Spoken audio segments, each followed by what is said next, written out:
You guys, yeah. Yeah, you guys. Where do you want? Over here? Yeah. Okay. Back here. All right, here we go.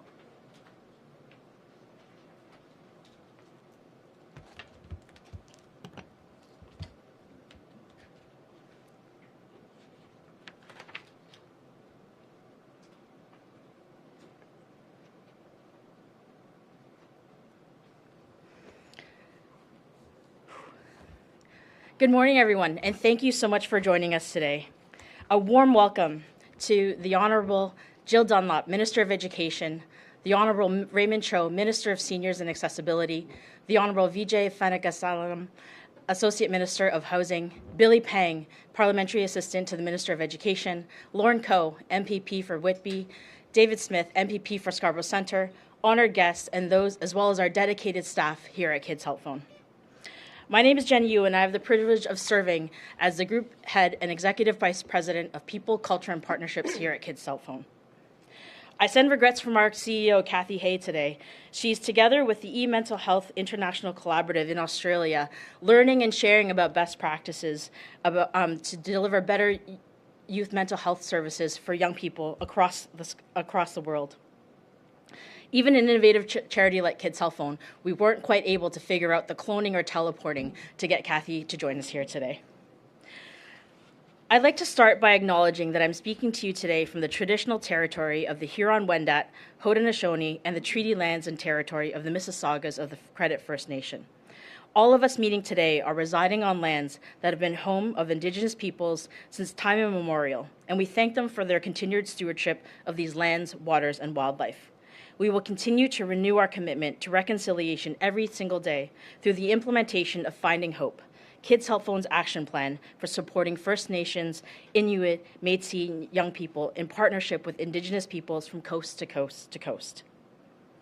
Since 1989, Kids Help Phone has been on the forefront and front lines for young people in every single community. While our services are national in reach, there is nothing more local than being able to reach a professional counselor or a crisis responder for that moment of support and hope from exactly where you are in the moment where you are experiencing all of your feelings, to be able to have a safe space to feel out loud. Since 2020, young people have reached out more than 21 million times to Kids Help Phone services. Last year alone, we had record-breaking interactions at 4.7 million across all of our services through voice, text, live chat, and our service programs, making it the highest volume in our history. Of those counseling and crisis response services, our one-to-one services, where young people are engaging with professional counselors or crisis responders, Ontario represents 57% of this volume. The hope and the good news is that they were met every single time from a professional counselor or crisis responder from Kids Help Phone. 9% indicated that had they not reached out to Kids Help Phone, they would have accessed primary care or an emergency room. These numbers are high, but what we have to remember is that every single contact and connection to Kids Help Phone and to all of our service partners here in the room today, every single one of those numbers and stats is a young person who is seeking support. In fact, on average, 75% of those young people who reach out to us have shared something that they've never shared before. We are truly a space where young people can feel out loud, confidentially, without being judged. At Kids Help Phone, we unlock the hope for young people to thrive in their world. And we know that bullying can feel incredibly isolating for the bullied, the bully, and for those who witness it. We've seen a striking increase in the number of people reaching out to us about bullying. In 2023 alone, through our texting services, young people outside of urban centers, that increase has increased by 33% of young people reaching out about bullying. And again, they're met with at every single moment with someone with caring and compassion and with no judgment, no matter where they are in that spectrum of being bullied or being witnessing that bullying. With support of government, corporate, and community partners, Kids Help Phone is here to ensure that they have free, 24/7 access to multilingual mental health supports via phone, text, and chat, no matter where they are, no matter who they are, no matter how they identify and what they're going through. Our collective work as sector partners really means that we can meet young people in every single part of this province from every single community. Kids Help Phone recently launched the Kids Help Phone's Innovation and Applied Research Accelerator for Youth Mental Health. accelerator to the power of KHP is what we call it inside house. And the reason for that is with all of these connections, there are so many data points about what young people are experiencing in the moment. So as we work together with government partners and sector leaders, this data can inform what current solutions could be to meet young people where they are.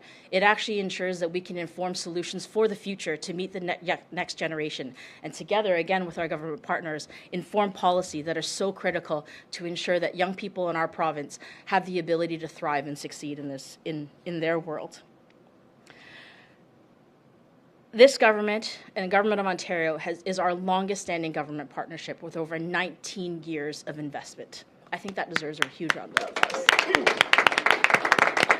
It truly encapsulates that youth and mental health cross-cuts all political parties and is something that is so incredibly important to the future of Ontario. And now, without further ado, I introduce you to one of the biggest champions of youth mental health in this province. Minister Dunlop is a good friend to Kids Help Phone from her time in supporting our post-secondary services, and we are so pleased to have her join us today, along with her colleagues. So now I'd like to welcome the Honourable Jill Dunlop, Minister of Education, to the podium.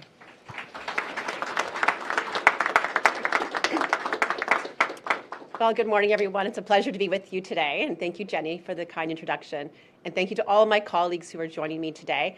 And a happy birthday to Minister Raymond Cho. Congratulations. Happy birthday, sir. Hey.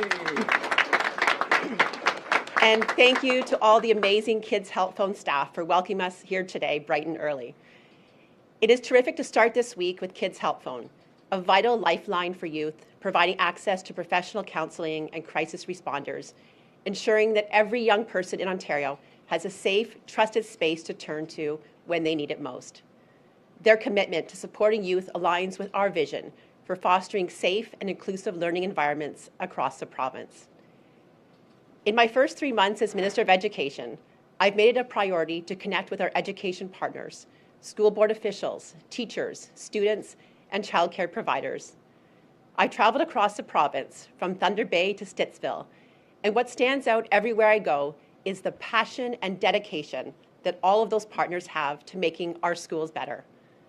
I've had the chance to visit several classrooms, engage with students and educators, and really see firsthand the important work happening on the ground.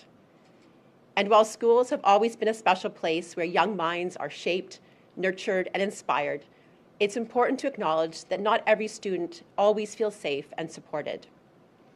As a mother, I know the feeling of concern that washes over you when your child comes home after a tough day at school, sharing stories of feeling bullied or unsafe. It's a moment that every parent dreads, knowing how deeply these experiences can affect their child's spirit and confidence.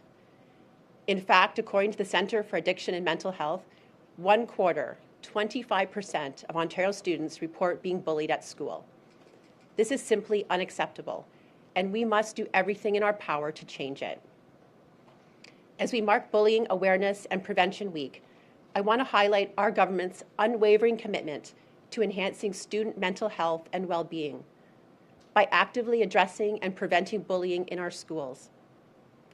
I'm pleased to announce that we are investing $4.6 million to support these efforts and expand initiatives that equip students with the social and emotional skills they need to thrive.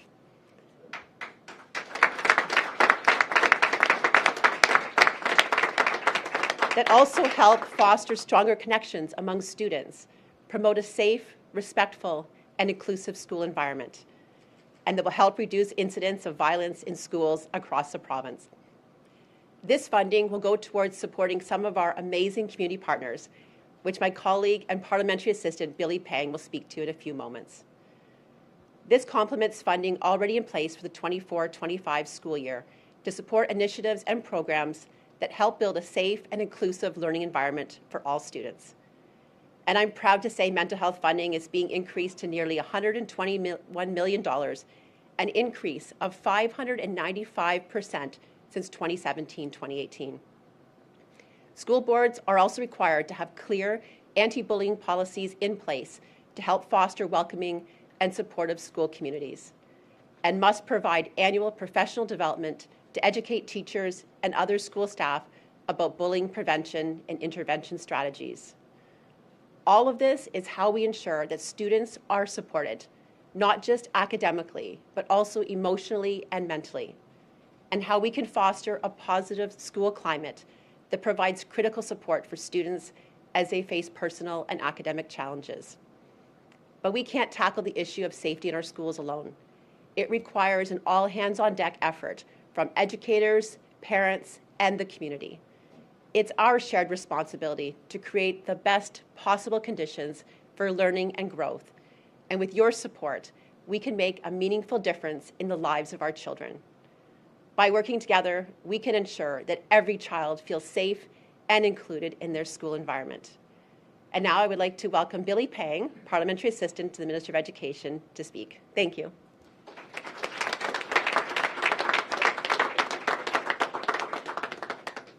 Good morning, everyone, and thank you, Minister, for the introduction.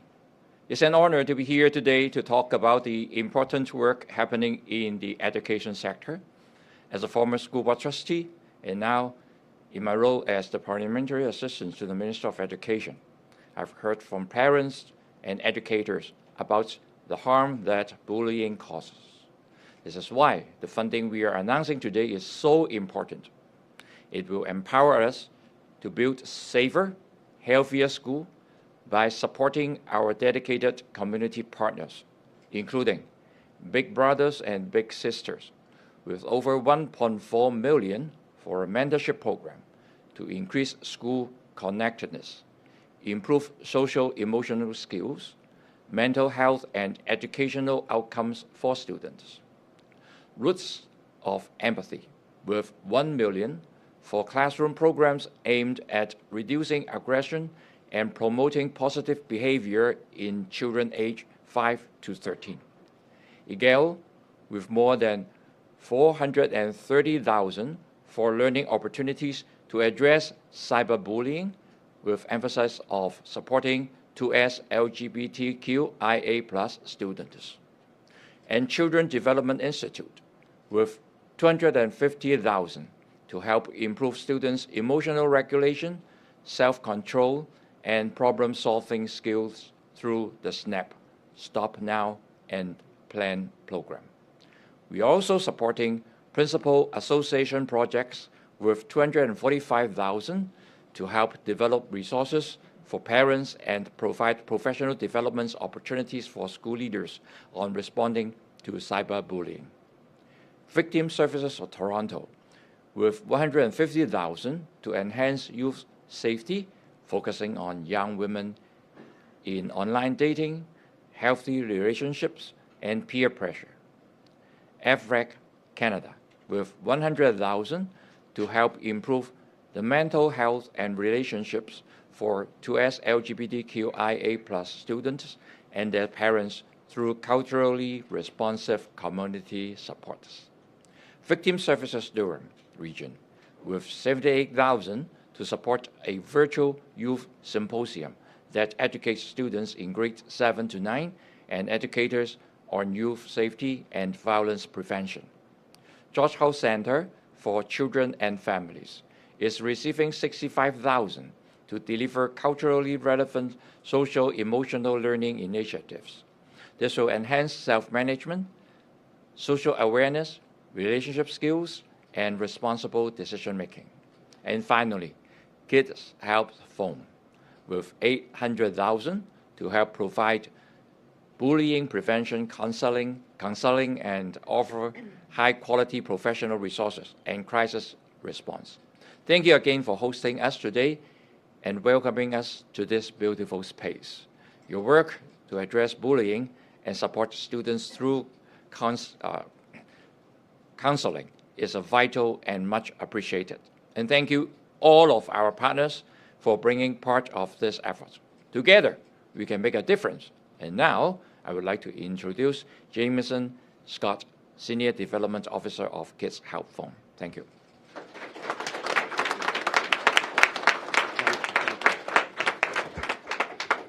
Hello.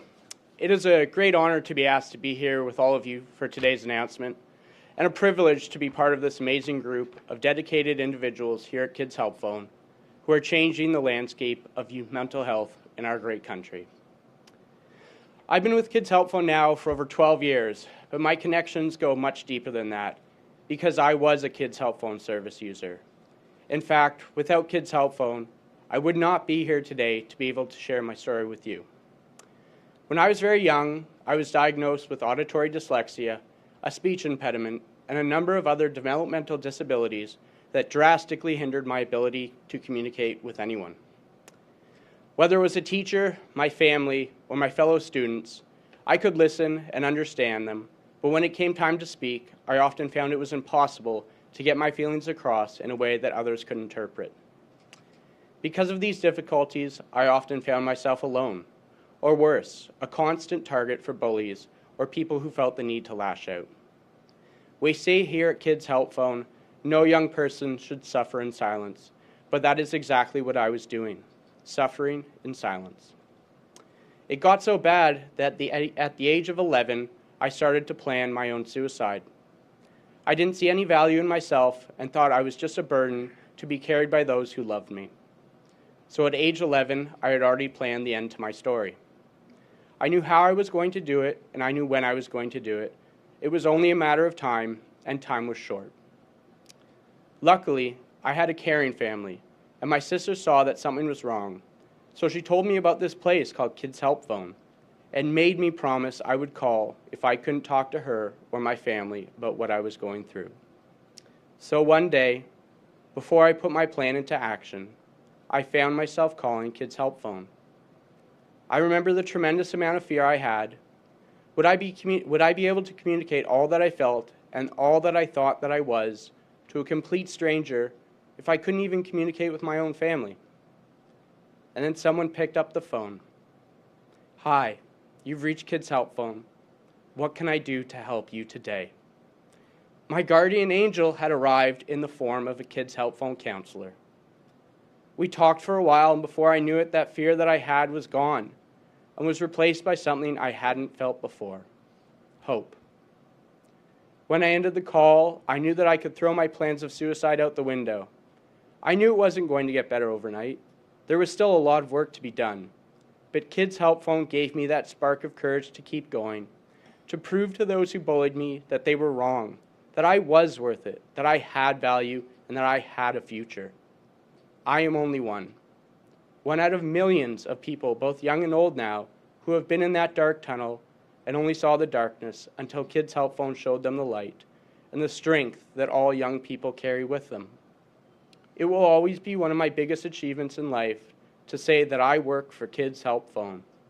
And Kids Help Phone is here for young people, 24 hours a day, 7 days a week, 365 days a year, from coast to coast to coast. Trust me, I know. Thank you.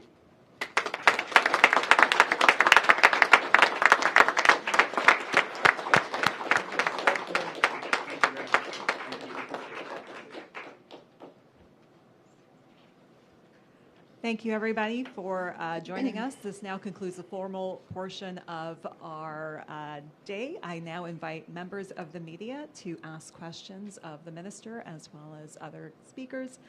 Please mention your outlet, your name, and one question and one supplemental, please. I guess as Minister of Education, I should have reminded my colleagues to put their phones away. It's Chris Rishowie from the Toronto Star.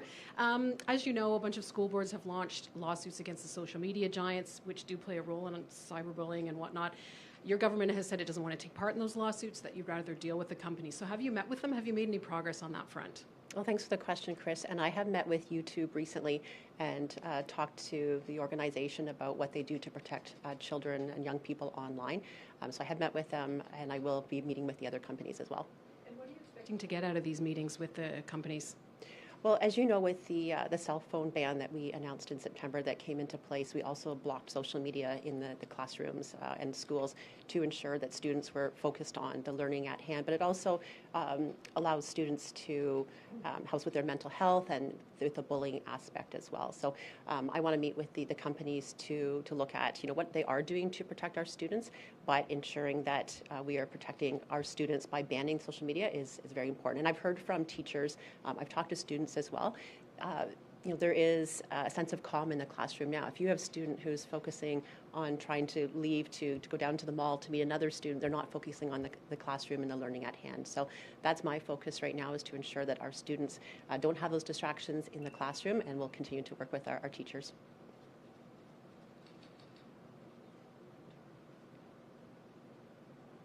Good morning, Jamie with City TV. School boards, has there been any development on that front? Well, thanks for the question, Jamie. And as many of you are aware, I had a call on Friday with all of the directors of education and the board chairs, where we had a very frank discussion about discretionary spending and what the expectations are, not only from myself, but from the taxpayers. We had many questions from the different members who were on that call about different situations, different conferences they may have coming up, and we really talked about using common sense. This is taxpayers' money that, we invest a lot of money in education, and that is meant to go into the classroom to support our teachers and to support our students. So that was the focus of that conversation. As you know, we have a couple of investigations underway right now with other school boards who have lacked sensibility in the discretionary spending, so we will continue to work with those school boards. Are you looking at revamping the school trustee system still, or do you think that you can repair what's there? Well, right now my focus is to get through the investigations that are at hand, and as I spoke to the directors of education and board chairs the other day and talked about the spending, talked about the audits that would be happening with that discretionary spending as part of the audits. That's the focus right now, and we'll get through that and see where we fall on the other side. Thank you. Any other questions? Always, Jamie. Thank you, everybody. I believe we all have to head back to Queen's Park for the morning. I appreciate everyone's attendance, and this concludes our event. Thank you.